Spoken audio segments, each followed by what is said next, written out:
Good morning, Rays. OKJ is up and about. Y'all do know what today is, right? Today, they're going to have that closed motion hearing for John Pryor. Lori's not going to be there. And there's also going to be Lori Hellis, who's not going to be on camera. Lori Hellis can go and she can accuse the judge and the county clerk's office and write some informal letter to a Supreme Court justice there in Idaho. She's going to get her little 5 minutes on the record there. But we also know that Nate Eaton had said that they were going to get the audio, but looking on the court portal, Judge Boyce has denied Nate Eaton's request for the audio. So we're not going to get the audio. The only thing we're going to get is reporting of this hearing.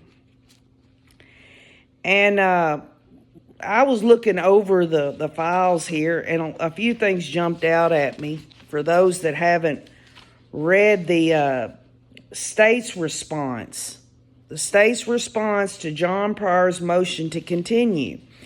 Now, you would think that this response to John Pryor about his motion to continue, you would think that would be a non-issue now that Lori's stuff is on hold, but I've been able to glean a few things, even this early in the morning. So I'm going to read it to you, and then I'm going to explain what I see in it.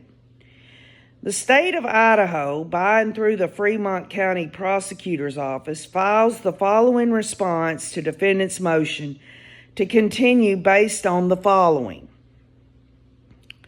The court has repeatedly held that defendant Daybell and defendant Vallow Daybell are properly joined for trial and denied an earlier request from defendant Daybell to sever the cases. As noted in those arguments, when co-defendants are charged in the same indictment, which Chad and Lori were charged in that grand jury indictment together, and particularly with the crimes of conspiracy, remember OKJ told y'all, it's a perfect case when it comes to conspiracy to commit murder. Joint trials are preferred, and that's that's just, United States versus Pena. Defendant Daybell notes this analysis with regard to delays and speedy trial assertions with co-defendant cases. The request for a stay filed in co-defendant Vallow Daybell's case coincides with the request to continue by defendant Daybell. In other words, this stay from Lori's side of things, it just so happens to be near the same time that Chad Daybell is requesting a continuance.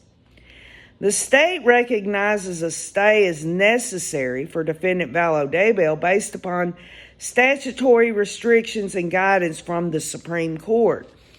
In other words, whatever it was that ex parte affidavit was, it's my opinion, someone has done this for Archibald to say Lori is still having these incompetency issues. Well, the state is saying, based upon statutory restrictions and guidance from the Supreme Court, this was another reason why the judge put a stay on this.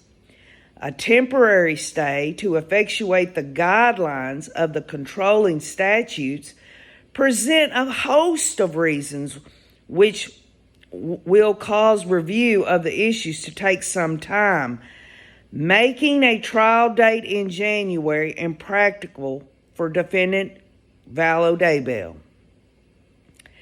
A stay limits any potential appellate issues with respect to defendant Vallow Daybell. In other words, for the judge to have done this is going to keep Archie from having an appellate issue that's going to help Lori. So that's something we need to keep in mind. Similarly, the state recognized the continuance for the co-defendant Chad Daybell keeps the cases as one for trial, limits potential appellate issues regarding ineffective assistance of counsel, and provides the parties with additional time to complete and review outstanding discovery on a few remaining matters and allow more time to resolve pending pretrial motions and evidentiary issues. Very interesting that the state wants to bring out the potential appellate issues for Chad Daybell in terms of ineffective counsel. Could that be having anything to do with John Pryor putting this shit off for 2 years? Given the court's recent order vacating the January trial date in the co-defendant's case, which is Lori, the state would request vacating, now listen up, the state would request vacating the January trial date in Mr. Daybell's case as well. The state would oppose any improper severance. So they're saying right there, even though Judge Boyce put Lori's case on hold, he hasn't made a decision about Chad Daybell's case being tried in January yet. But then again, why would he? He has to hear this motion from John Pryor on severance. The state would request, now listen, the state would request both matters be stayed pending a status conference to be scheduled in January based on the following. The court has determined the defendants are properly joined for trial. A stay is necessary for Lori, and the defendant, Chad, has previously waived speedy trial and now is requesting a continuance. So the state is now saying, we don't even want to even talk about another trial date until January. Okay? But he goes further in it here in a minute. The state believes in both matters are if they're temporarily stayed, it will avoid relitigation of the same issues. The state would request we wait to select a new trial date until both defendants are in a position to have input in the selection of a trial date. So the state is saying that Lori needs to become competent again in order for Archie and Pryor there to basically decide with the judge and the state at another trial conference or whatever. What they're saying is wait until Lori is competent before even tackling the trial date. But listen up. The judge made a decision about the January 2023 date when Lori was incompetent and in the spa. So why couldn't he visit this again, whether Lori is competent or not? So I don't understand why the state is doing all this, but then again, we're gonna learn a little bit more here in a minute. The state would agree with defendant Chad Daybell's position that we wait to select a new trial date in January, so long as both defendants are in the position to select a trial date at that time.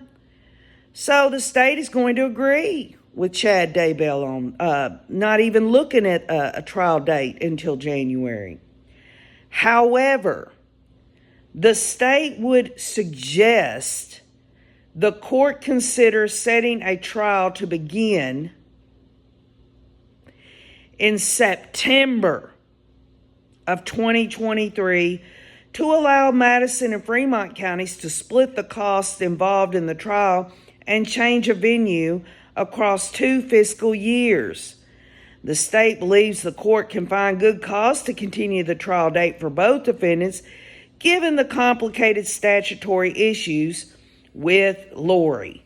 The joinder of these defendants in a single indictment, the court having vacated the trial date in Lori's case, Chad Daybell's previous waiver of speedy trial, the current request for the defense for a continuance, in the complexity and cost involved in moving the trial to Ada County. So we've got the state of Idaho now telling the judge, and now we can see quite clearly that not only do they want to not even look at a trial date till January, but that's if Lori is also competent in January, so that Chad and Lori both can be there to decide on this trial date. But they're saying, well, if this ain't going to happen, let's have it in September of 2023. I mean, folks, you know that I am for Rob Wood, Lindsay Blake, and Rachel Smith. They have a case that they need to try against these evil people. But it just seems to me that not only is the defense, but now you've got the state wanting to put this shit off. September of 2023. And today, the judge is going to listen to these arguments from John Pryor. And what's interesting is, remember when I told you that John Pryor had tried before to get severance? And the only difference between those other times and the most recent motion to sever was that all the times that he did before, it's got the same language in it, in this most current severance motion, but he adds a bunch of stuff. Remember I was telling you, oh, he's got a table of contents and all this other stuff? Can y'all believe that the state's response to defendant's motion to sever from death notice co-defendant in order to enforce Mr. Daybell's constitutional rights, they say that they are against the joinder again. But you know what they say at the end of this little 2-page thing here from the state of Idaho? Well, there's other things that were brought up, and we want to turn in a more accurate a response to this later on. In other words, the defendant's second motion to sever is 31 pages and contains a significant number of cases the defendant cites as supporting his position and arguments. While the state does not believe the cited case law supports or requires the defendant's request to sever the cases, the state is still working on reviewing the cases and providing a more thorough brief in response to the defendant's motion. In other words, they're going to give a response that they don't believe that it should be severed, but they ain't got their shit together either. 31 pages, and you've got 3 attorneys for the state that could tackle this. Today, they've got these motions from John Pryor, and the state just says, request that the court deny the defendant's second motion to sever, and will submit a brief in support as soon as practical. As soon as practical. Does this mean that because the state didn't have their ducks in a row on John Pryor's most recent severance, 31 pages long, includes a table of contents and all the case law that's cited, that they're going to need more time? Or is this them just basically saying we're against the severance, you know where we stand, but this isn't really all that important to us right now because and I'm reading the tea leaves on this, if the state thought that the judge was going to make a decision on severance again by John Pryor, they would have had their response to the 31 pages. So it's my opinion, and I could be wrong, the state knows that the judge isn't going to do anything about any of that. And as far as Lori Hellis is concerned, my only hope is that these news media organizations aren't stupid enough to give this woman any kind of exposure at all. Let the judge just get rid of this woman. Tell her if you're going to get something, it's going to be all redacted. Remember when we got that one file in there that the judge stayed this whole January 2023 thing on Lori, and the whole damn thing was redacted basically? And it did allude a little bit that she was having the mental issues and stuff, so we could see that. That's what Nate Eaton said, even though the whole rest of it was blocked out. Well, Lori Hellis can take all that dang redacted stuff and shove it so far up her ass, it winks at her because she's not doing any of this for the families or for transparency. She's doing it to make money. And she doesn't give a shit. She doesn't care about the victims' family members or anyone else. She wants to make money off of this terrible thing, and she's doing it all the wrong way by actually shitting all over the integrity of this case. We all have our bitching and whining to do about how this adjudication process is going through. But the bottom line is Lori Hellis should be ashamed of herself. And anyone that wants to pump out her shit, let them do it. The bottom line is she's just going to be making guesses.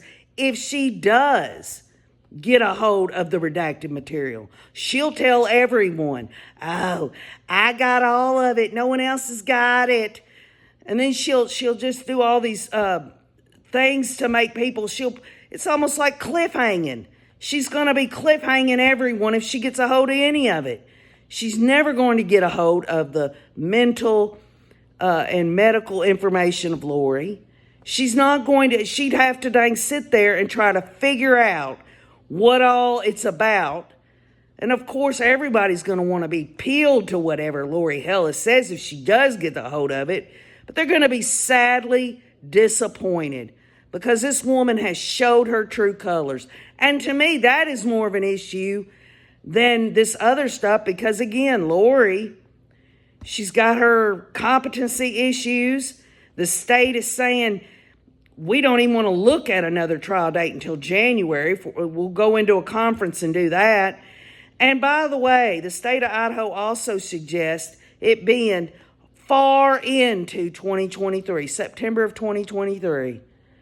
That does not give me any hope for anything. And again, this week we should, I said it, I could be wrong, but somebody's going to have to show me where she's been committed again to the Idaho Department of Health and Welfare's care at a mental health facility.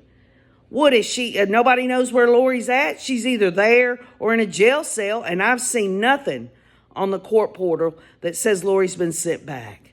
So, she's still sitting in a jail cell, and as far as I'm concerned, every day that she's sitting in that jail cell, and Judge Boyce, the reasoning behind the statutory reasons through the Supreme Court of Idaho, whatever that is, that's keeping the judge from having this trial in January, it's got to be that serious, right? That whatever her competency issues are, put her ass back in a mental health facility. Nobody wants to see it, but what is she going to say? Oh, I'm in jail and I've got these competency issues. This is cruel and unusual punishment. Give me a break. So anyway, this is going to happen. We're all going to keep our eyes and ears open for the reporting on this. I'll try to put what I can on the community wall. If Nate Eaton or Justin Lum or some other news organization that's in the courtroom today can report all this out. And remember this, to all you Rays out there, this Saturday is my last live stream. So I want y'all to be there. It's important to me. I'm still going to be doing pre-records on this case, but this Saturday is very important, so I hope you'll all be there. So I'm going to get back to drinking my coffee. I love you all, and keep on looking.